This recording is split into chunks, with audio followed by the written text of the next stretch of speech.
안녕하세요. 옥계마을을 찾아주신 여러분, 저녁 맛있게 드셨나요? 이 오디오 프로그램은 편안하게 밤하늘을 올려다보며 천체 관측을 할 수 있도록 만들어진 옥계 밤하늘, 옥상 별멍 프로그램입니다. 보통의 천체 관측은 망원경을 사용해서 달이나 토성의 고리, 성운 등을 보지만 오늘 우리는 다른 관측 도구 없이 우리 눈으로 별들을 따라가 볼 겁니다. 이제 이어폰을 꽂고 자리에 편안하게 누워주세요. 각자 마음에 드는 곳에 자리를 잡으셨나요? 휴대폰은 잠시 덮어두세요. 관측하는 동안 휴대폰은 꺼내지 않기로 합니다. 맨눈으로 밤하늘을 볼 때는 아주 작은 불빛도 큰 방해가 되거든요. 밝은 곳에 있다가 온 우리의 눈은 아직 어두운 밤하늘을 볼 준비가 되지 않았습니다. 눈이 충분히 적응할 때까지 우주의 시간 개념인 광년에 대해 이야기해볼까 해요. 광년의 개념을 이해하면 우리가 속해 있는 이 우주가 얼마나 거대한지 가늠해볼 수 있거든요. 자, 빛이 1년 동안 가는 거리를 우리는 일광년이라고 부릅니다. 빛이 진공 상태에서 쉬지 않고 1년 동안 나아가는 거리인데요. 빛의 속도는 약 초속 30만 km로 이 속도로 1년 내내 쉬지 않고 달리게 되면 약 9조 4,600억 km를 가게 됩니다. 그러니까 일광년은 약 9.46조 km인 셈이고 우리가 일광년 거리에 있는 물체를 본다면 그건 1년 전의 모습이라는 얘기가 됩니다. 그럼 좀 더 멀리 떨어져 있는 별들은 어떨까요? 안타레스는 지구에서 약 550광년 떨어져 있는 별입니다. 빛이 초속 30만 km의 속력으로 쉬지 않고 550년을 나아가면 닿는 거리죠. 다시 말해 지금 우리가 보는 안타레스의 모습은 550년 전 조선시대에 출발해 오늘 이 순간 여러분의 눈앞에 도착한 거예요. 그러니 우리는 까마득한 과거를 보고 있는 셈입니다. 이렇듯 별을 본다는 건 시간을 거슬러 과거를 엿보는 일입니다. 이제 새카만 밤하늘을 바라봅니다. 별들이 잘 보이나요? 충분히 암적응이 되었다면 곧 이렇게나 수많은 별들이 머리 위에 있었다는 사실을 깨닫게 될 거예요. 밤하늘의 별자리들은 그 구성이나 모양을 모르면 저게 어떤 별자리인지 알아보기가 매우 어렵습니다. 그래서 별을 보기 위해서는 내가 가장 쉽게 찾을 수 있는 별을 찾고 그 별에 인접한 별자리를 하나씩 찾아가면 됩니다.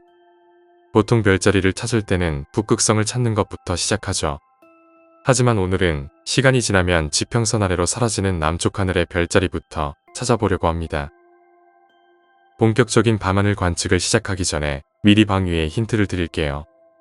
우리는 오늘 이 오디오를 들으면서 스스로의 힘으로 방향을 찾아야 하니까요. 먼저 동쪽입니다. 여러분은 동쪽이 어디인지 알고 있나요? 해가 뜨는 방향이죠. 그런데 지금은 밤이라 해가 어디서 뜨는지 지는지 알 도리가 없습니다. 자, 우리가 있는 구산활성화센터에서 바다로 나가는 방향을 손가락으로 가리켜 보세요. 찾았나요? 그쪽이 동쪽입니다. 그럼 북쪽은 어디일까요? 옥계마을 들어오는 길이 있던 언덕 방향을 기억하시나요? 그쪽이 북쪽입니다. 만약 이렇게 해도 북쪽을 모르겠다면 고개를 돌려 제가 붙여놓은 야광 스티커를 찾아보세요. 완벽한 북쪽입니다. 서쪽과 남쪽은 그 반대 방향을 보면 되겠죠. 자, 이제 방위를 알았으니 스티커가 붙은 쪽의 반대편인 남쪽 하늘로 시선을 돌려보죠. 눈에 띄게 밝은 별이 있을 겁니다. 바로 전갈자리의 알파 성인 안타레스인데요. 밝게 보이는 만큼 가까울 것 같지만 조금 전에 광년의 개념을 이야기하면서 무려 550광년 떨어진 별이라는 걸 우리는 이미 알게 되었습니다. 안타레스는 눈으로 보기에는 하나의 별인 것 같지만 사실 안타레스 A와 안타레스 B로 이루어진 쌍성계예요. 육안으로 봤을 때 안타레스 B의 밝기는 A의 1% 수준에 불과하기 때문에 우리에겐 붉은색의 안타레스 A만 보이는 겁니다. 별은 주로 온도에 따라 그리고 나이에 따라서도 어느 정도 색깔이 달라진다는 걸 아시나요? 표면 온도가 높을수록 더 푸른 빛에 가깝고 낮을수록 붉은 빛에 가깝습니다. 지금 바라보고 있는 안타레스 A는 3600켈빈 정도로 낮은 편이라 붉은색을 띠는 거죠. 온도가 6000켈빈에 가까운 태양은 흰빛 또는 노란빛으로 보이고요. 이번에는 별의 나이에 대해 얘기해 볼까요? 안타레스 A의 나이는 1500만 년 정도로 가까운 미래에 초신성 폭발이 일어날 것으로 예상되고 있습니다. 수명이 다한 셈이죠. 언젠가는 밤하늘에서 사라져 더 이상 볼 수 없게 될 수도 있습니다. 지구와의 거리를 생각하면 이미 사라졌을 수도 있고요.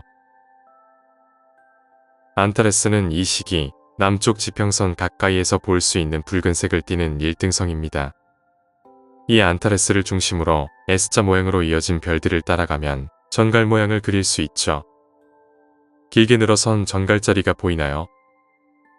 참, 전갈자리는 8월 기준으로 밤 10시가 넘으면 지평선 아래로 내려가니까 너무 늦은 시간에는 볼 수 없다는 점 참고하시고요. 이제 북쪽 하늘로 올라가 볼까요? 먼저 북두칠성입니다. 북쪽 하늘에서 곡선을 이루며 일렬로 인접해 있는 밝은 별 3개를 찾아보세요. 그 3개가 국자의 손잡이입니다. 이제 국자의 컵을 그리는 4개의 별을 찾을 텐데요. 손잡이와 컵을 잇는 4번째 별은 잘 안 보일 수 있으니 너무 집착하지 말고 5, 6, 7번째 별을 찾아보세요.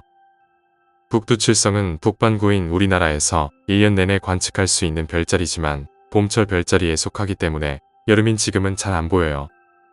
그래도 국자 모양을 기억하고 있다면 찾기 어렵지 않을 겁니다.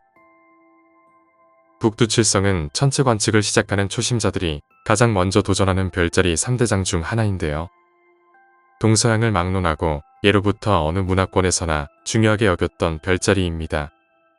특히나 동아시아 지역에서는 북두칠성을 상스럽게 보는 경향이 짙어 태어난 아이의 몸에 7개의 점이 있으면 그 아이의 아명을 북두칠성의 정기에 응해 태어났다 라는 의미로 응칠이라 붙였습니다. 독립운동가 안중근의 어린 시절 아명도 응칠이었다고 하죠.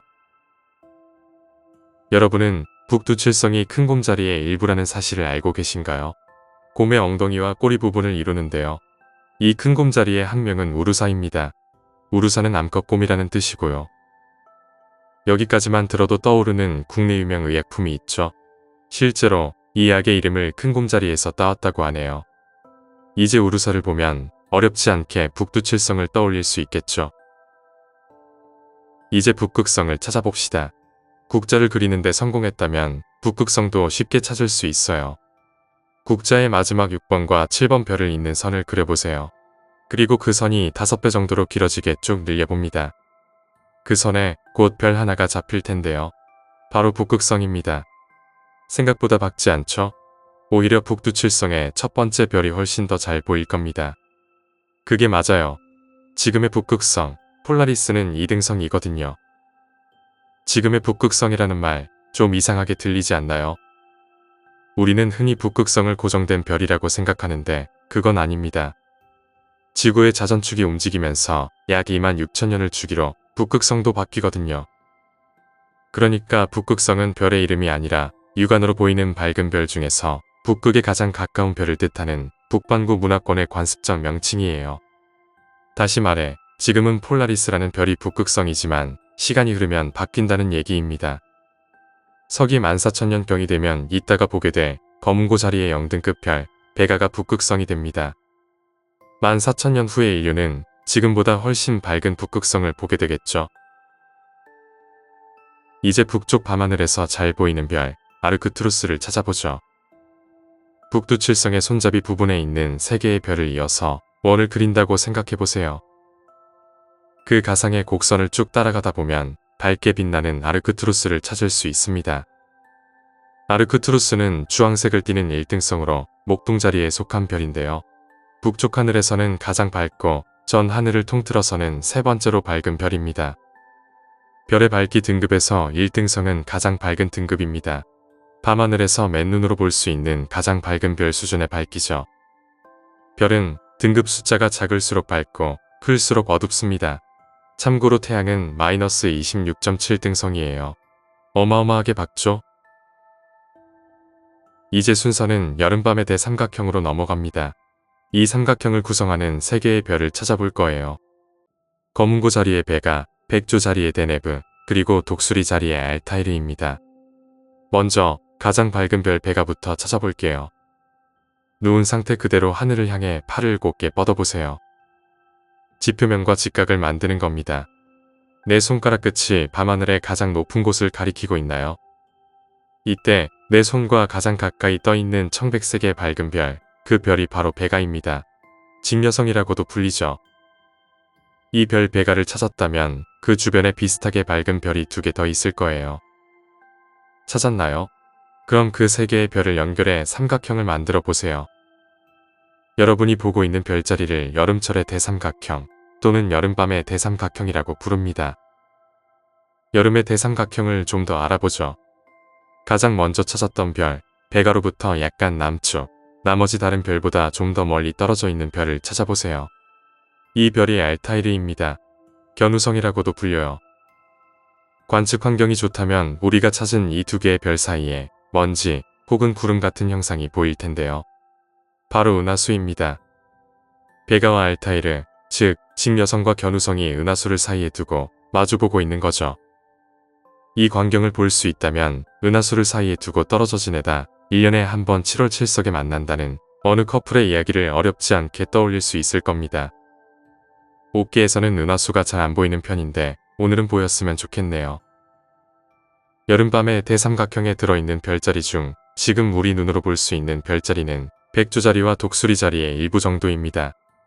직녀성을 봤으니 이제 견우성, 즉 알타이르가 속해 있는 독수리자리를 볼까요? 베가에서 시선을 아래로 내리면 청백색의 알타이르 주변으로 십자로 퍼진 날개 별들을 찾으면 됩니다. 알타이르가 있는 쪽이 독수리의 머리 위치예요.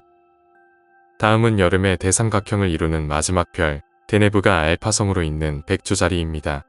알파성이란 한 별자리를 구성하는 별들 중에서 가장 밝은 별을 부르는 말인데요. 보통 그리스 문자를 써서 가장 밝은 별은 알파, 두 번째로 밝은 별은 베타, 세 번째는 감마, 이런 식으로 이름을 붙입니다. 별자리를 찾을 때는 이 알파성을 먼저 찾아 별자리의 대략적인 위치를 확인한 후에 나머지 어두운 별을 찾아 선을 잇습니다. 그러면 별자리 모양을 만들기가 수월할 거예요.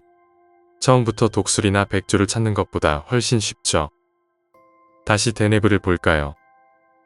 아까 베가, 알타이르와 함께 여름의 대삼각형을 이루던 그 별이에요.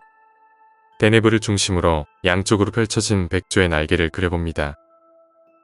데네브의 위치는 백조의 꼬리 쪽이니 밝은 별들을 중심으로 백조를 연상해보세요. 오디오로 듣는 옥상별몽 천체 관측 어떠셨나요? 따라오기 어렵진 않았나요? 오디오가 끝나면 쌍안경을 가지고 희미하게 보였던 별들을 다시 한번 보면서 흐릿했던 별자리 그림을 그려보세요. 어두워서 지나쳤던 베가의 거문고 자리를 보는 것도 좋겠습니다. 좀 더 늦은 시간까지 밤하늘 감상이 가능하다면 지금처럼 편안하게 누워 유성우를 기다려보는 것도 좋겠네요. 저와 함께한 누워서 보는 천체 관측, 옥상별몽은 여기까지입니다. 그럼 편안한 밤 되세요.